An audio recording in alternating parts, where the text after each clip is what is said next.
Welcome back to Interjections. Inter with a disappointing 2-2 draw against Parma and a 1-1 draw against Milan. I guess it was a week of draws.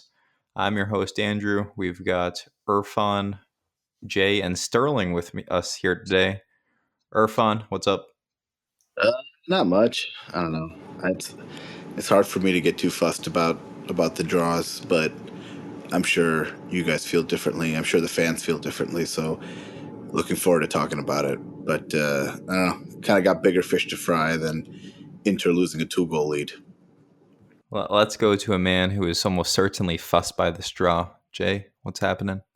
Not too much. I mean, I feel like it's probably the tariffs that are to blame for the recent performances. So that's my 2 cents.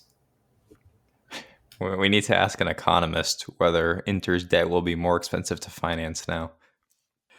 Well, we wanted to replace all potential optimism ahead of this episode. No time for that. So we've kicked out Miko, and we've got Sterling here with us. Sterling, great to have you back.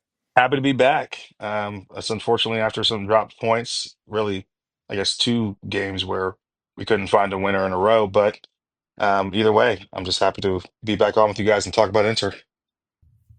Always great to have you, Sterling.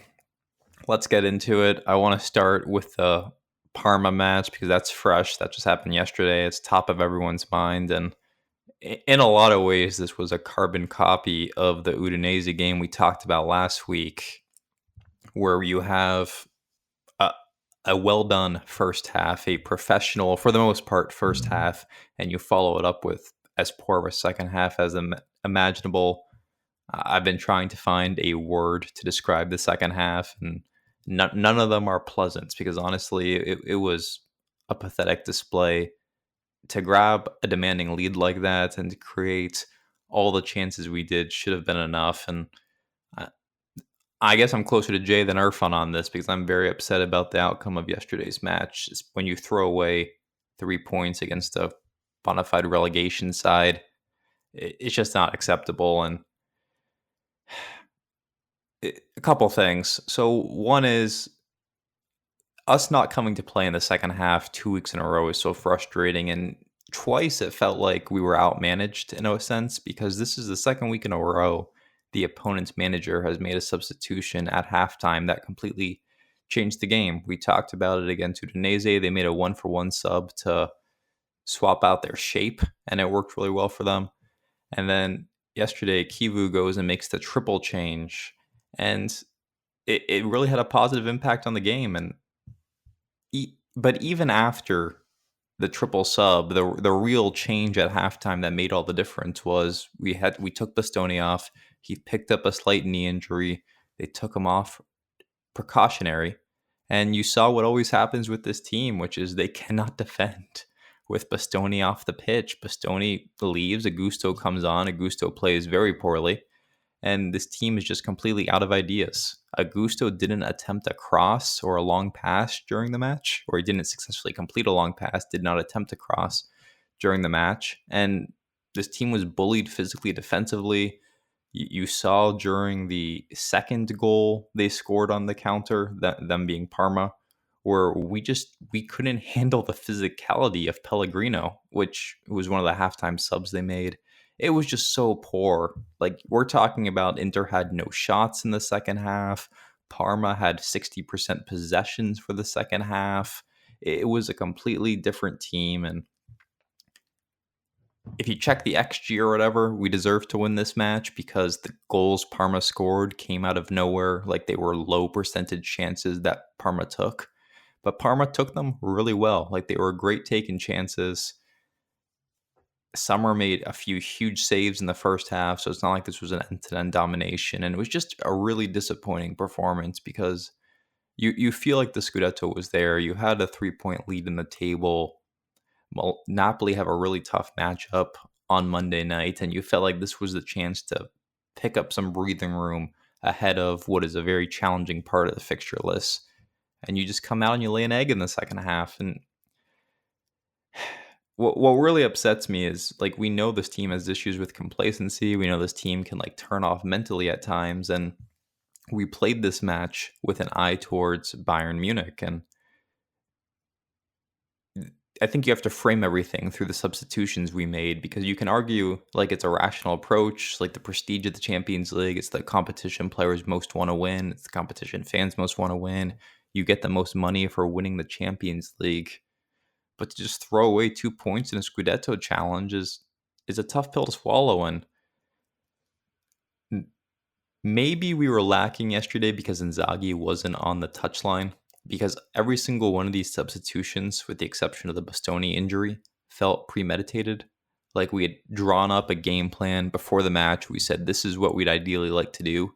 And we just rolled with it, because after Bernabé scores the goal to make it 2-1, we go ahead and we make the double change to take off Lautaro and Hakan and to put on Correa and Fertezi.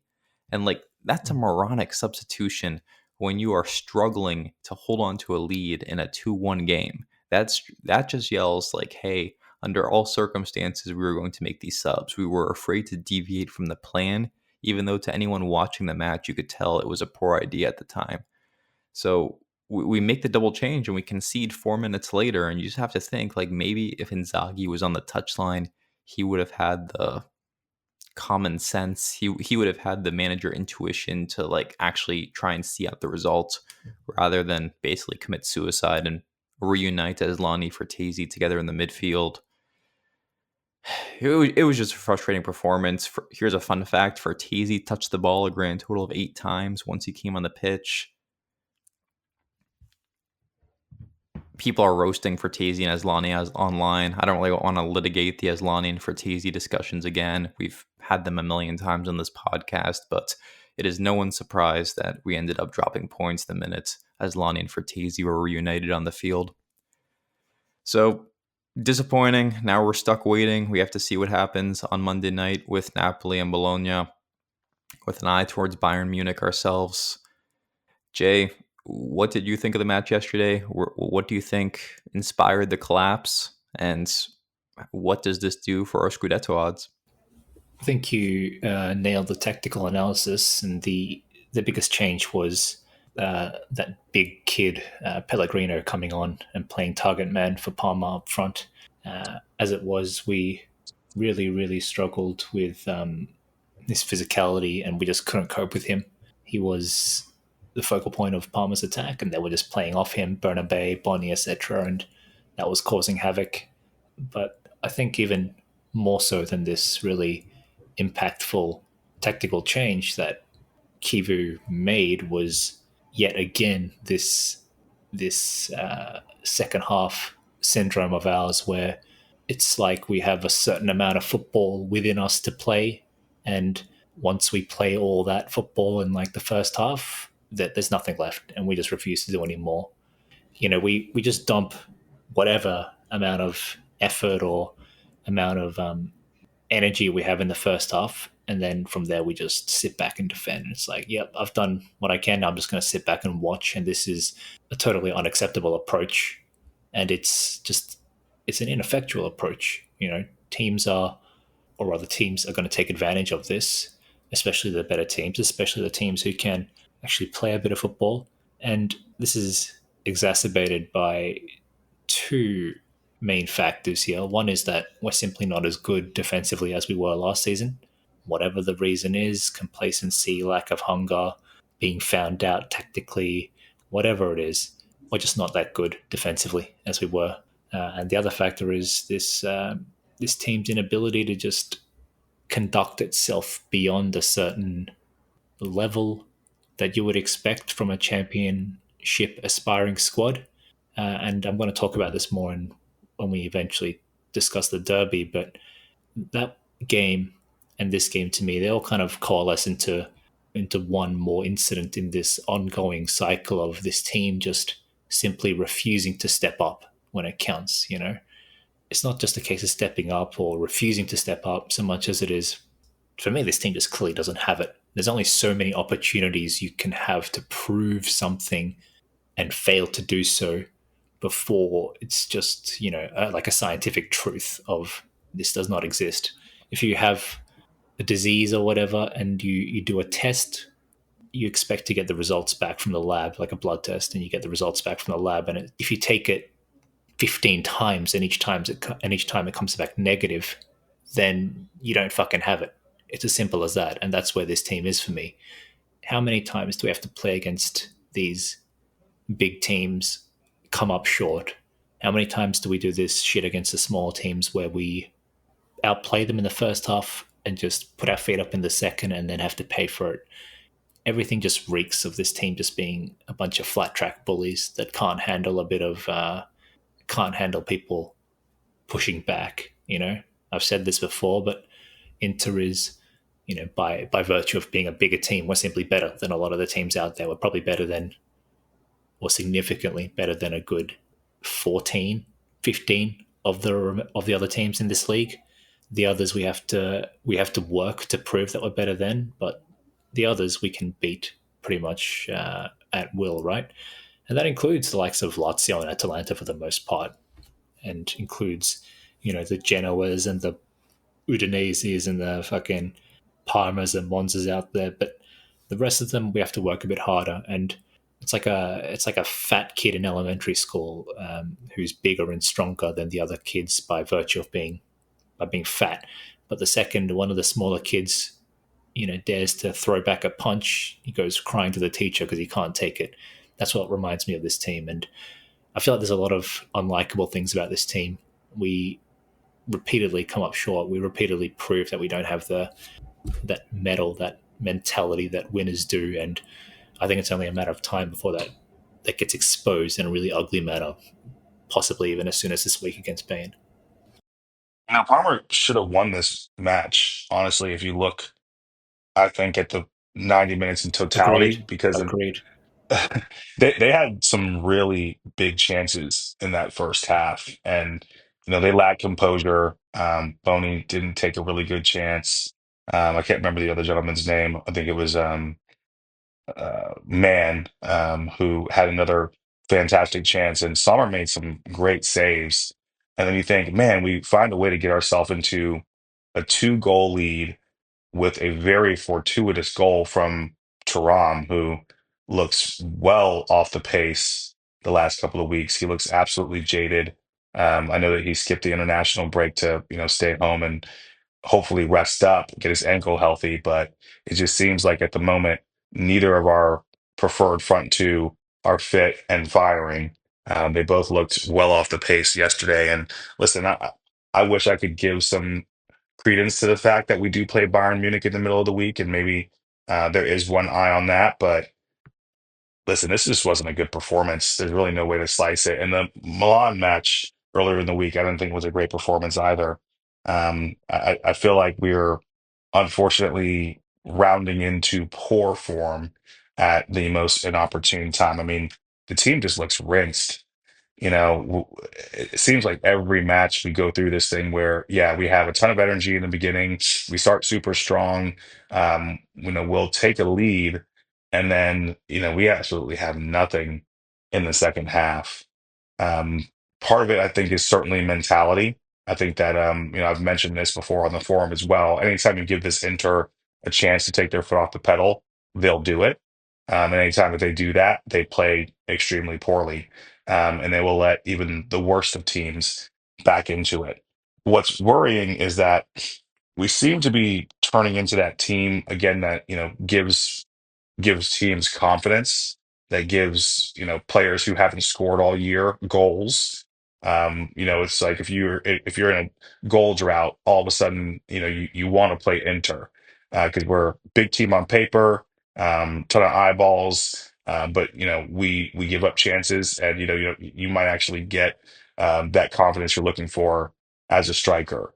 I mean, look at what we've done for Tammy Abraham in the last week, and now we did it for two gentlemen from Parma yesterday. Obviously, Bernabé is a legit talent who I like a lot as a player, but the fact is he had no goals or assists this entire Serie A season, despite injuries, whatever it may be. I mean, the numbers are the numbers. And then the gentleman that came on yesterday, whose name is escaping me right now, he same thing.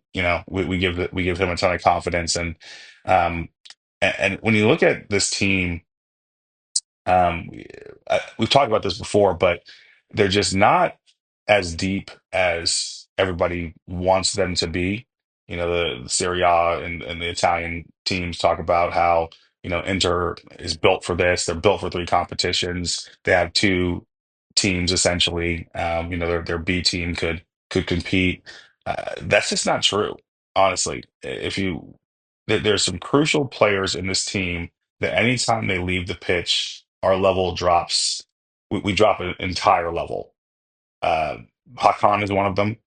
Our midfield does not function the same way when Hakan is not in it.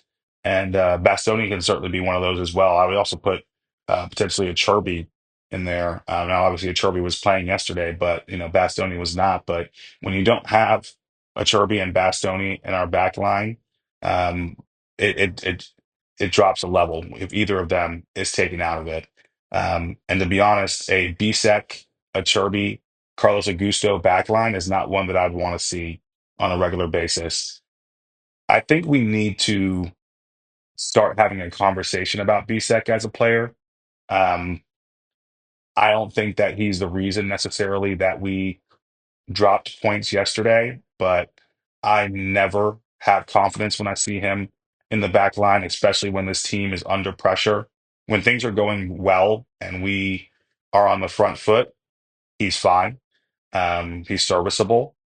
He's certainly got nice feet for his size. He is a nice size. He presents as a nice size. He presents as mildly quick for a center back. But when it comes time to do all the things that a smart, mature center back should do, he's lacking every time. He's always slow to close down. It always seems like he's reacting instead of being proactive.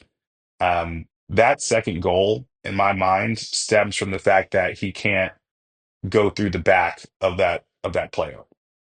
That guy has time to fend off Bisek, who is much larger than him. It should be much stronger than him.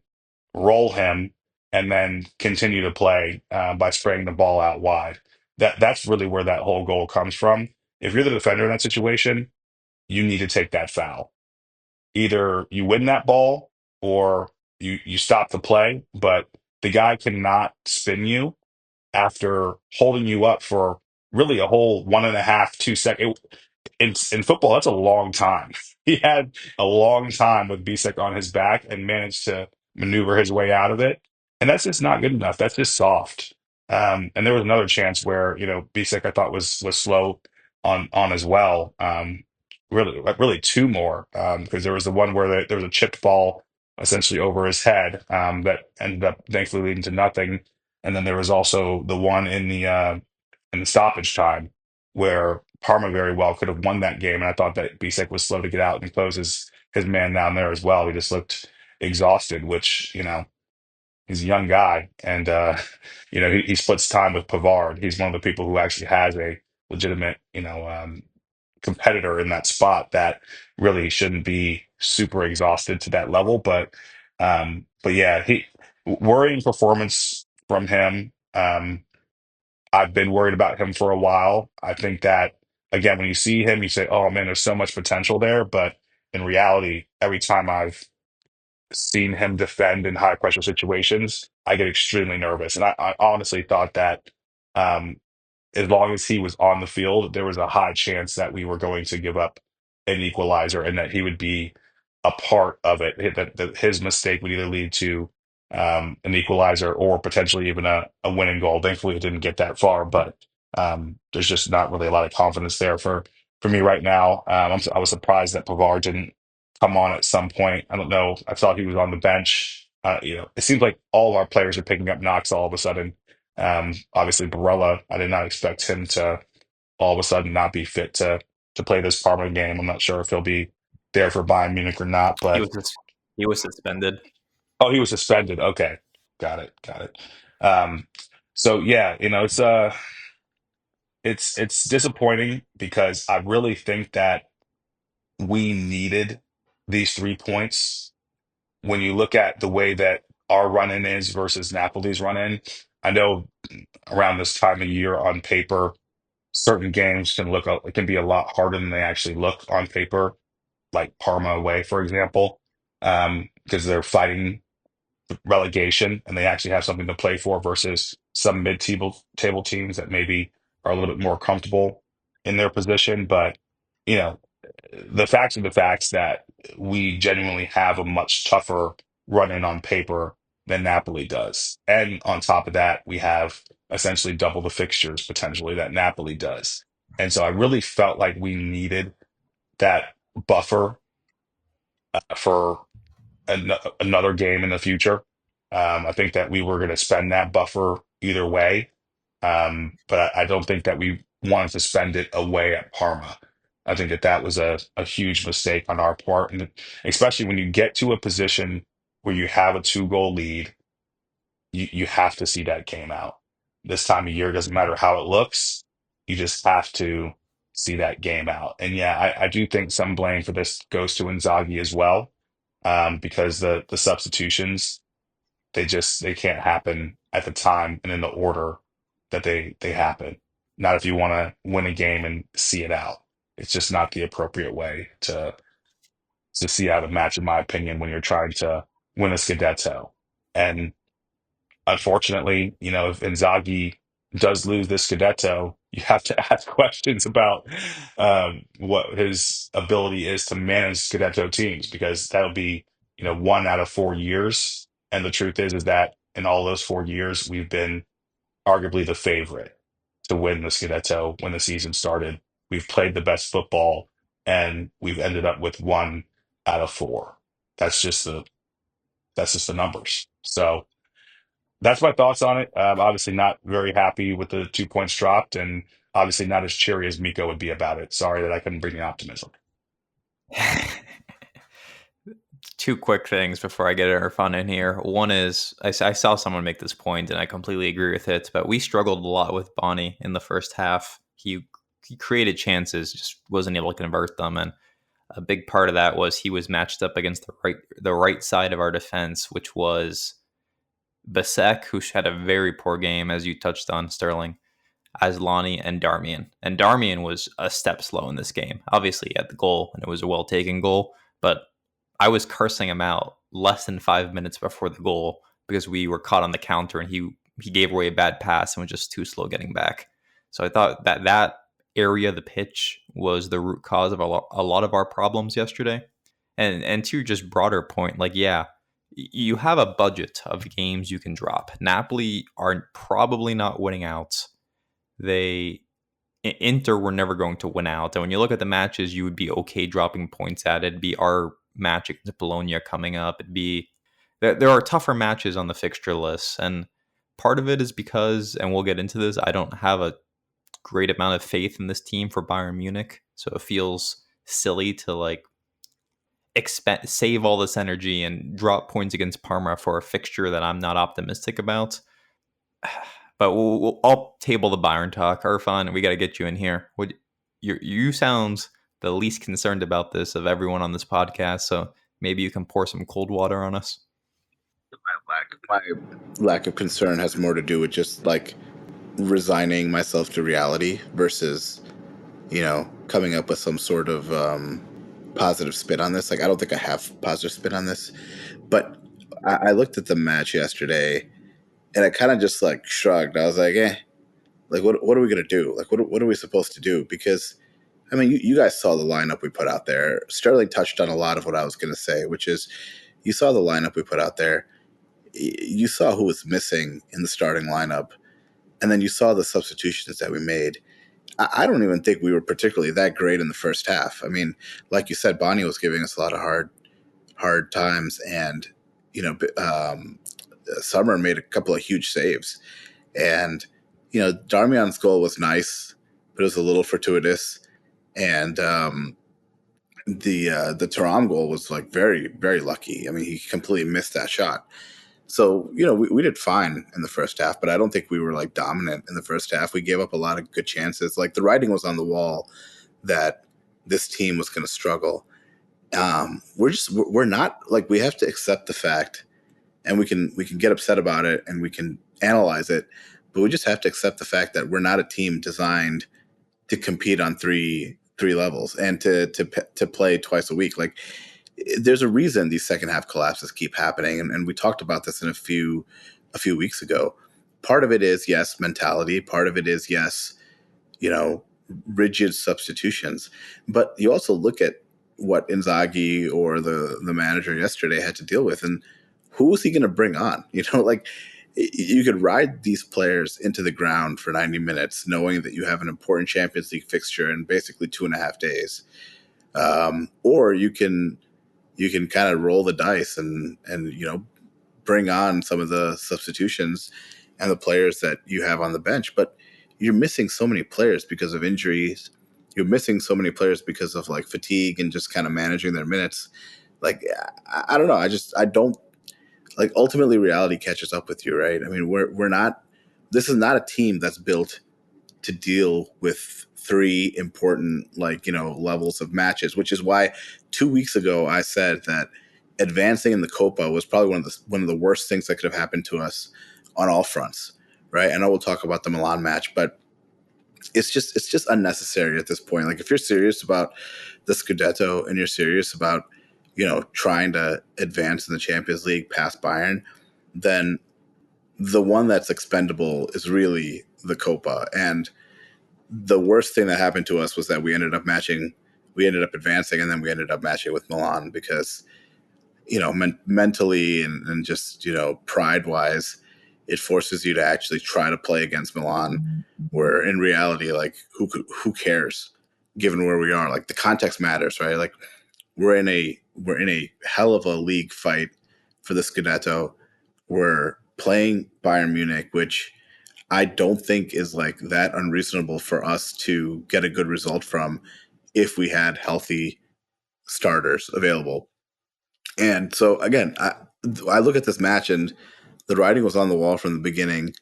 I don't have faith in the depth of this team, and it just seemed like it was a result that was bound to happen because we're basically rolling the dice. And what concerns me is that going forward, we'll see what happens with the Bayern match, and we'll see what happens, um, just generally going forward. But I don't know. This team is out of gas, and you're putting out lineups on there that you've never put out there. You're resorting again to having Aslani and Fertezi out there. I don't know how many chances we still need to give to Fertezi before everyone just realizes that it's a total flop, total waste of a transfer. I understand the skepticism on Vasek. I do, but I don't know. I feel like it's a total team kind of quality issue once you're missing some of the big players. And we were really missing Dumfries right now. I feel like he was kind of giving us the backbone that we needed to survive a lot of the injury crises that we were having. And now with him gone, it's all kind of, it's like an open wound at this point. So yeah, I mean, I'm not optimistic, and I'm not bothered by this loss. Not because I think it's 2 points that were dropped that are going to be massive, because I've seen the fixture list also. It's more of just like a resignation that we don't have what it takes, and something like this is bound to happen. Like, the team is just not deep enough if you're trying to seriously, score some sort of some sort of coup and win the league and advance in the Champions League and the Copa. My God, like, I hate that we're in this position. Yeah, all good points, Irfan. And let's use this to transition to the Milan match, which you talked about a bit. We did try a good amount in this match. Like, when you look at the starting 11 we rolled out there, like, this was more or less a true attempt to try and beat Milan. Like, we didn't cut many corners. I agree the Dumfries injury has been a problem for a few matches now, and it sounds like he's going to be out a while. And we've talked about what good form he was in and how much replacing him with Darmian hurts this team. But we start Darmian our wing back against Milan. We really roll out like a full starting side. The only changes we made were obviously Martinez in goal, who I thought had a really good game, and we started Correa, which worked out as I really thought we were going to start Arnautovic in this game. Like, Arnautovic had just scored the previous weekend, but apparently he was hurt or something. But anyway, more dropped points against Milan. I think Jay did a great job previewing this match and kind of anticipating what it would look like in terms of on-field performance. And this was kind of a just get to the finish line type match where we'll figure this out in the second leg. I didn't have the ability to watch this one live. I had to go back and watch it, knowing the result already. And through that lens, like this didn't feel like a compelling match to me. Like it was a bit of a boring watch. This is the second Milan derby in a row where I felt like we had the better performance in the balance. Like we dominated possession, we dominated the chances created, but they still, it's not like we were cutting Milan open at will. It was like marginally better. They were half chances. They were things our strikers just weren't potent enough to finish. So I'm not upset about the Coppa Italia draw. Like it is what it is. Worry about this after the Bayern fixtures are wrapped up. But I do think Irfan makes a great point of like, hey, you rolled out like this full strength team that was barely able to muster a draw against a rival, and as a result, did we drop points against Parma because of it? It's a chicken and the egg thing. Jay, did you have any thoughts on the uneventful draw against Milan? Not much more than what I've already detailed. For as shit as Milan is made out to be, and yeah, they're having a disastrous season. What does it say about us that we can't get one over these guys? And by that same logic, you have to naturally extend your view towards Juventus as well. This is now 6 games we've played against these fucking bum ass teams who are having terrible seasons, and we still can't beat them. It just says a lot about us, I think. And yes, we've done a significantly better job at beating the other 18 teams in the league than they have. But I keep saying this, guys, when you get to the top level, it's not just about who can win more games consistently against the rest of the pile. It's about how you compete against each other in your head-to-heads, and that aura we farmed so well last season. This season's just been minus 10,000 aura, in my opinion. We hemorrhage points from winning positions. We have lost the ability to come back from behind and win games. I mean, we managed to come back from behind in the most recent Milan games and get some draws, but I don't feel like we look like we are going to win at any point in those games, and it feels like the team is satisfied with playing at a certain level or getting to a certain point in matches and doing no more than what they've done. And that's I think the biggest takeaway from this game. As you said, and as I kind of predicted heading into the match, it was going to be a safe affair where the team was not willing to invest too much effort, and that's always disappointing. Even if it is a Coppa Italia match, which is less important than the other games in the schedule, it's still a derby, so we got to try more. But I don't feel like anyone put in more than 75% effort the entire game. On that note, I felt that extended to the Parma game as well.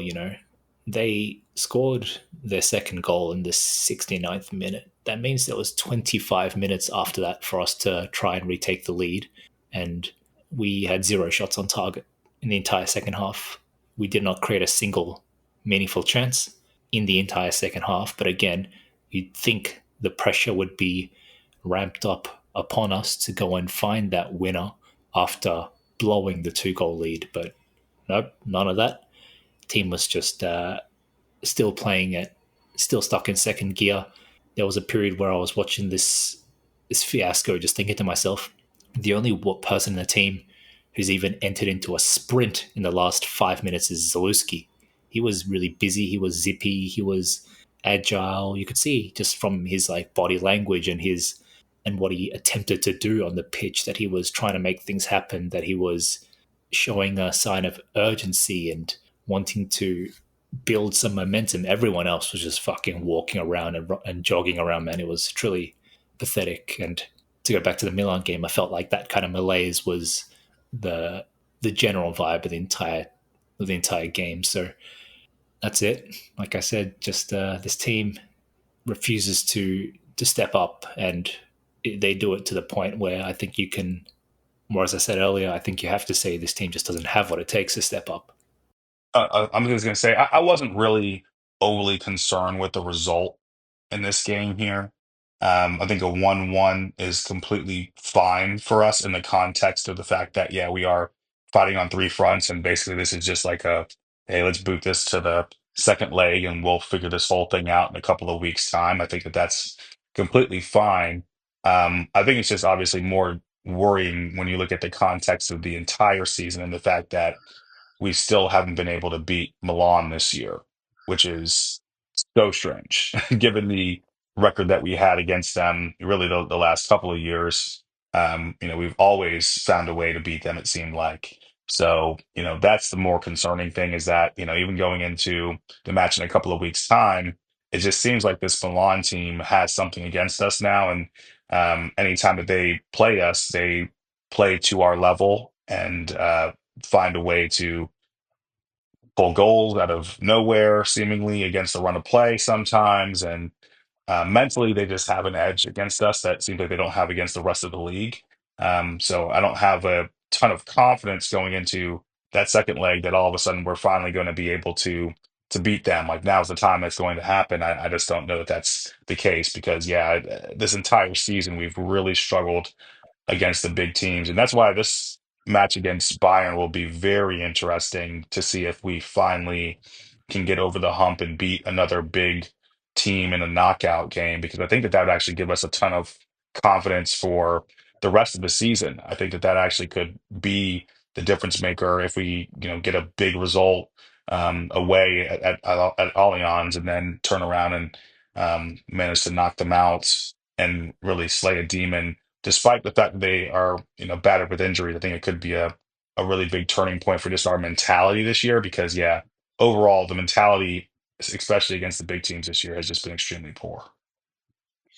And I think this is one of the reasons why I was so angry the way this Copa stuff has panned out because by matching up against Milan, we forced the players and Inzaghi to like actually give a shit about this, with like potentially no upside, right? Because we could go into this match and we'd have to try hard, and if we get anything other than a win, then like you guys said, and I'm not criticizing you for saying it, but like you guys said, it becomes this whole thing about how we can't beat Milan and they have this mentality, and are they like a more athletically gifted team that just gives us a hard time? They're our kryptonite, and all this stuff just starts like talking, like just starts like creeping into the atmosphere, and it's just like we don't need this right now when we're trying to like be serious on two other fronts. Like it's just the Copa and the fact that we have to give a shit about this because it's Milan and all the implications of this because we're facing Milan. Like it's just an unnecessary burden on the squad that's already burdened by being old and being tired and by having all these injuries. And when you look at a team like a Milan, when you look at a team like Juventus, when you look at a team like Bayern Munich, yes, like a lot of other teams have injury concerns, have fatigue concerns, but what's different about Inter is like we're the oldest fucking team in like the world, right? Like our starting lineup is like older than pretty much every other starting lineup ever. And then not only that, our bench is old as shit. Taremi's always injured. Arnautovic gets injured every time he scores a goal. Correa's worthless.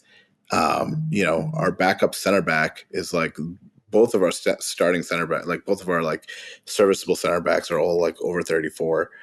And it's just we're an old team. Dumfries' backup is Darmian, who despite how well he's been doing, he's old, and so we're dealing with a squad that is not prepared for this sort of season this late into the season, in my opinion. And we talked a lot about it in the first half of the season about the decisions that were made in the transfer windows and all this sort of stuff. And I'm not saying this as an excuse, but the reality is that Jay mentioned in that in the Parma match, like we went down, we ended up getting a draw, right? It was 2-2, and we had like 25 plus minutes. Did anybody watching, even the most fervent Inter fan, like even Miko watching this, did he think that we had anything on the bench or that there was any moves that we could do that would end up in us actually getting a winner? We don't have a player that can come on and be disruptive. We don't have a player that can come on and create something out of nothing. Like in the times where it's actually happened, it's really been a fluke, right? And Zalewski, you're right, was the only player who had any sort of energy and any sort of pep in him where he was running around and trying to make something happen. And we've seen that he's done something for us in late games before, even in his limited playing time with us. But we don't have players like that. And we don't have players that can come on and all of a sudden change things. And that's honestly why I hate to go back to this. And I swear I'm not using this as a shield for Asllani, but this is why someone like Fratesi is so infuriating, because he has all the tools and all the abilities, and he showed it last year where he could come on and actually be a difference maker for us late in the game. And he just has not done that this year. And it's just getting really annoying that we don't have anybody on the squad. And I hope it's something that we actually try to fix this off season. Like, we need some youth, someone with something to prove, and someone who has energy, can maybe disrupt somebody. Like, when everyone's tired on the pitch, like someone who can come on and actually, create a spark. The last thing I'll say is that we have not talked nearly enough about how disappointing Mkhitaryan has been down the stretch. I thought he played awful yesterday. And again, maybe because Barella wasn't there and the entire midfield was basically asked to play in some weird sort of setup. But he's showing his age again. He's showing his age, and we have no answer and no kind of reasonable substitute for what he does on the pitch. And he's the consummate professional, but you can tell he just does not have it anymore. And our game suffers a lot when he's unable to perform at a high level. We have a real issue with the midfield. I think at this stage, regrettably, you have to say that every single one of Asllani, Fratesi, and Zielinski are fucking flops. I think all of them need to go at this stage. And considering that Mkhitaryan is reaching his last legs as well, and even he seems like he's not 100% on board with renewing, at least based on his most recent words, where he said that he hasn't thought about it yet and that he just wants to see how things are at the end of the season, etc. That means we have two functional midfielders, one of whom is repeatedly getting injured in Çalhanoğlu. So, I think we've got a real issue on our hands. And I know that we're bringing in Petar Sucic, who looks to be a good prospect, but that's all he is at this stage, a prospect. And he's not yet the proven commodity that we could really use in midfield. And look, we're not going to have the money to get a proven, reliable performer. That's what Zielinski was supposed to be to an extent, considering he's had 7 or 8 years of Serie A experience. But unfortunately, he doesn't seem to be up for it right now. And yeah, as you said, Fratesi has been beyond disappointing recently, and Asllani, I think it's beyond a shadow of a doubt that he doesn't have the quality needed right now. So yeah, midfield's in a tough spot, which is all the more confusing that you see us linked to this Luis Enrique guy from Marseille for 30 million or whatever, when our fullbacks or our wingbacks are the only well-reinforced position we have in the entire squad. So interesting times ahead.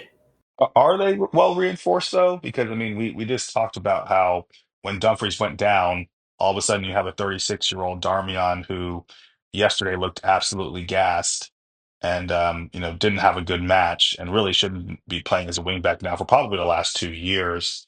I still think he could probably have a role in the squad as some type of a right center backup. But obviously we already have two solid players in that position, or one and a half solid players. So I do think that we still need a reinforcement in that wingback role. Yeah, I mean, yesterday spoke to the quality issues in the squad. I mean, you need a goal late, and your idea is to move Correa to midfield to put on Arnautovic. It's just, this is what this team is. We don't have any bullets.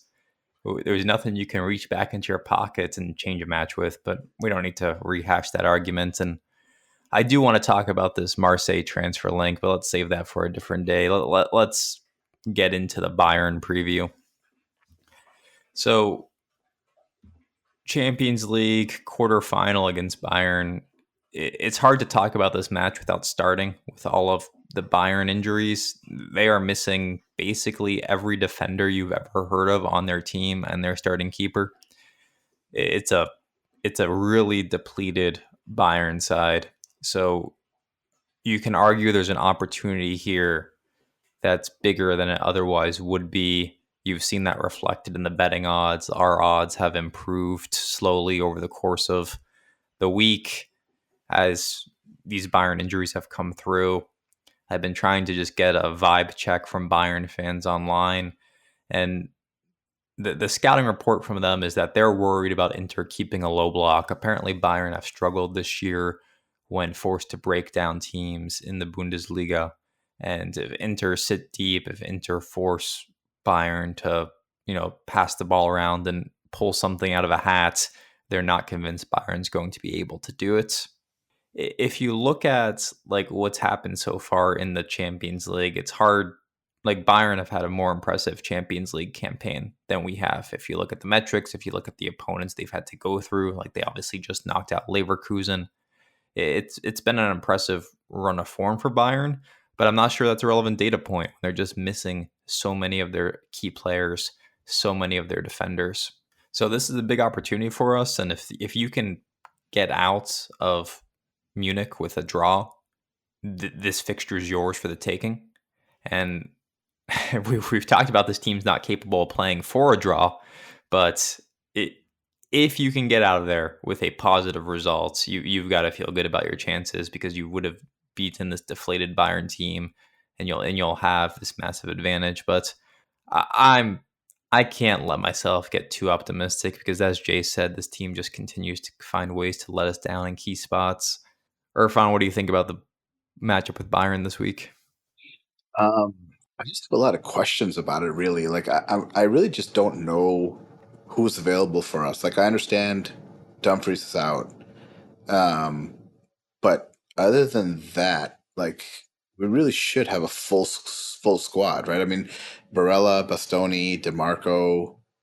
I think everyone else would be back because that would definitely influence me. Like, if we're dealing There's with a chance Bastoni is going to be unavailable. Like they took him okay, off with a knee injury, and apparently he's a little uncertain. But I agree, everyone else minus Dumfries is pretty much here. okay. Well, Bastoni is super important for this match. I think that's stating the obvious a little bit, but like let's assume that we have Bastoni. I think given the amount of injuries that Bayern have, I really think we would go into this match as a favorite. Dumfries is a big loss, no doubt, but all other things considered, I see no reason why, if Bastoni is available and Dumfries is the only one missing, that we don't go into this match feeling very confident and actually being the front runner here. I'm not downplaying Bayern. If they had a healthy squad, it'd be very different. But like you said, they're riddled with injuries. I do find it a little funny that their fans are afraid of Inter's low block because we hate seeing it, really. Because I think it just invites way too much pressure and really kills the way that we would like to play, which is to keep our foot on the gas and to start pushing up those center backs and having the midfield interplay with the wing backs and kind of unleashing DeMarco and usually Dumfries as part of the attack. So I do find it a little funny that they're concerned about that because really I'm concerned about that. Um, I'm also very curious to see how Inzaghi plays this match. Does he view the fact that Bayern is pretty injured as an opportunity for us to try to go and get a result? I keep thinking back to that the treble season when we kind of went into Barcelona and we kind of were in that first leg. We went into that first leg and we kind of shocked everybody about the way we were playing because they were not anticipating us to come out and really be aggressive. I would love to see us go out in this match and just be really aggressive. Um, but I don't know if that's the way we're going to play. And what worries me is that we try to play it passive just because this is the away fixture, and we try to go in and Inzaghi's happy mentally with like a 0-0 or a 1-1 or something like that, which again, I think all of us would really take. But man, I would love for us to go into this with our foot on the pedal and try to actually come out and get a good result. So I don't know. That's the way I view the match. If Bastoni's there, then I'm feeling very optimistic. But I do think that Bayern's speed, even if their starters, a bunch of the stars are injured, I do think their speed is going to give us a lot of issues because that's the one thing that's always been our kryptonite this season. Yeah, even with their defense eviscerated, they still have plenty of attacking options who are arguably a tier above who we have. I think Olise, unless I've missed something and Olise is out, I think he's going to be a massive danger, a huge threat down our left flank, Bane's right. And but even more so than Olise and Kane, I'm more worried about the issues that I've been speaking about previously, our lack of personality here. Who gives a fuck if Bayern are missing their entire defense and entire goalkeeper? It still takes some balls to stand up, seize that opportunity, and exploit it away at the Allianz Arena. And again, what I keep saying is I don't think I've seen anything from this team that convinces me that this team has exactly that kind of nerve to go up and take that kind of opportunity. So that's where it ends for me, to be honest. I just don't think Lautaro is going to go out there and convert a chance when presented to him during the game. And, we've spoken about the injury issues on our end. Dumfries, one of our most important weapons, is also out. I don't feel like either Lautaro or Thuram are 100% in terms of fitness, but regardless, they're both playing like shit anyway. So I feel like this game's pretty. I don't know. I'm gonna say we have like a 10% chance of winning at best, and then maybe like a 15 to 20% chance of drawing. And I still think the overwhelming odds are in Bane's favor here. The form that we're in, the injury issues that we have, and the coupled with our inability to just to step up, those are the big considerations here. And I think ultimately it should be pretty smooth sailing for Bane. I am predicting what did I predict last time? Like a 6-1 win or something. Realistically, I think it'll be a pretty boring 2-0. No, I do agree with everything you're saying, in that this team just has shown nothing from a mentality standpoint that makes me think they're going to go in to what is probably one of the 5 hardest away fixtures in global football and win a match. Like, we just haven't seen anything closely resembling that this year. So I'm pessimistic heading into this one, even though the injuries are in our favor. And we talked about how Bayern doesn't do well when teams are forced to sit deep. But the other end of this is, what is our attack right now? Like, this is not a clinical attack. And if we're forced to play a style of game where we receive 2, 3, 4 chances the entire match because we're sitting deep, we're playing on the counter, does anyone really trust Lautaro or Thuram to take those chances? Thuram's goal yesterday was hilarious because he missed it so poorly. He has not been in good form. Lautaro's just had a poor season by his standards. We already know what the bench strikers are. Like, this isn't a team that's made to capitalize on a small number of chances on the counterattack. So what is best case scenario? We get out of here with a 0-0 draw and you try to take care of things at home. Like, it feels like a very narrow path to victory here. And maybe a 1-0 loss, a 2-1 loss is perfectly fine because you'll have enough of a cushion that you can take care of things at San Siro. But I don't know, man. I just can't get myself to be too optimistic. Maybe I'm too jaded by the meltdown against Parma. We can do some predictions for this match. I will let Irfan lead us off. So, just to remind our loyal viewership, I predicted a 1-1 against Milan, which turned out to be exactly correct. So now I'm going to go ahead and make a shocking prediction for this match, which is that I think Inter are going to win this match 2-1 and shock the world. Because the one thing that you guys are forgetting is you're letting Milan and Juventus kind of cloud your judgment a little bit. But this team has the ability, when focused, to actually play up to the level of competition, just the way it plays down to the level of competition too often in the league.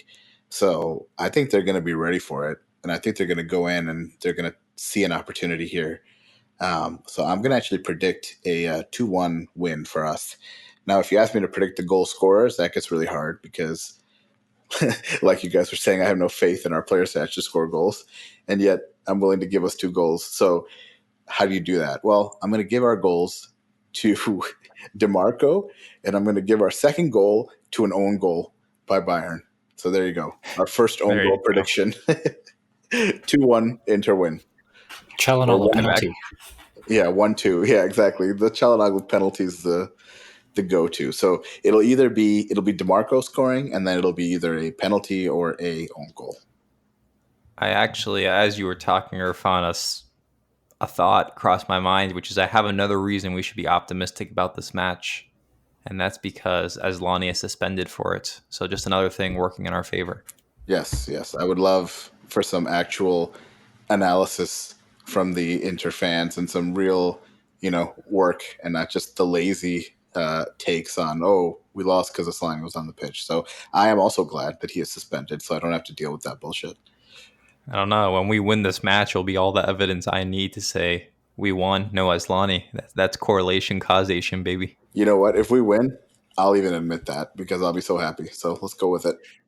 All right, Jay, you're on record with a 6-0 prediction. Would you like to for Bayern? Would you like to change your prediction? Well, I said just earlier, realistically, I think it'll be a pretty straightforward 2-0 for them. And that's what I'm going with. Like I said, I'm just repeating myself here, so apologies for that. But what Irfan is talking about requires balls to do. And I have not seen evidence of these balls all season. And Irfan saying that we have the ability to play up in the Champions League or against big teams. I actually disagree. We beat Arsenal through some shithousing defending performance where we scored from a penalty and had otherwise no shots on goal. We lost against Leverkusen with like 0 attacks across 90 minutes, and the same was true for Man City. So I don't see where this confidence is coming from that we can play up to the competition. That's my whole point. We used to play up to the competition. We don't do so anymore. So I'm going with a bit of a downer 2-0 loss, and we'll be kicking ourselves that we somehow were unable to take advantage of Bayern playing with their under 16s defense. I'm gonna go with a 0-0 draw. I'm just expecting an ugly match where I don't think we're going to be able to score a goal in this match, even though we're playing the equivalent of Bayern's Primavera in defense. I just think they're going to do too well keeping possession, showing the initiative in the match. But our defense has been good in the Champions League this season. We've done a good job of staying deep, being composed, and there seems to be a level of concentration in the players in the Champions League that we haven't seen in the league. So I'll be thrilled with this result, but give me a 0-0, letting us control our own destiny as we head back to Italy in a couple weeks' time. Sterling had to drop, but he is going to go with a 1-1 draw as his prediction. So another draw prediction. So I think that's 1 win, 1 loss, and 2 draws on the prediction fronts. Jay, what the people... That's what I call reciprocal predictions. Reciprocal, it means they do it to you and you do it to them. Too many jokes I can make, and I don't want to make them. All right. What the people want is a prediction for the Bologna-Napoli match tomorrow, Jay. So please, hot betting tip. I had a hot betting tip in mind for the Champions League, but I will give you can do both. Yeah, I'll give one for this game as well. I'm personally praying for a big, comprehensive Napoli win just to teach this fucking team a lesson. But I actually think that we're going to continue to get yet another let off, and Bologna will either defeat or hold Napoli.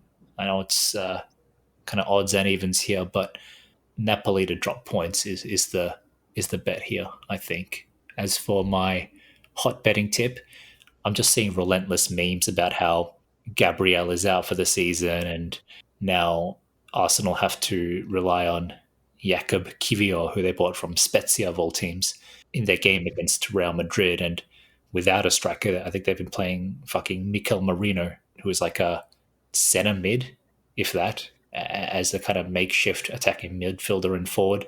And there's been a lot of online jokes about it recently, but unlike Inter, I think Arsenal will rise to the occasion and destroy Real Madrid 3-1.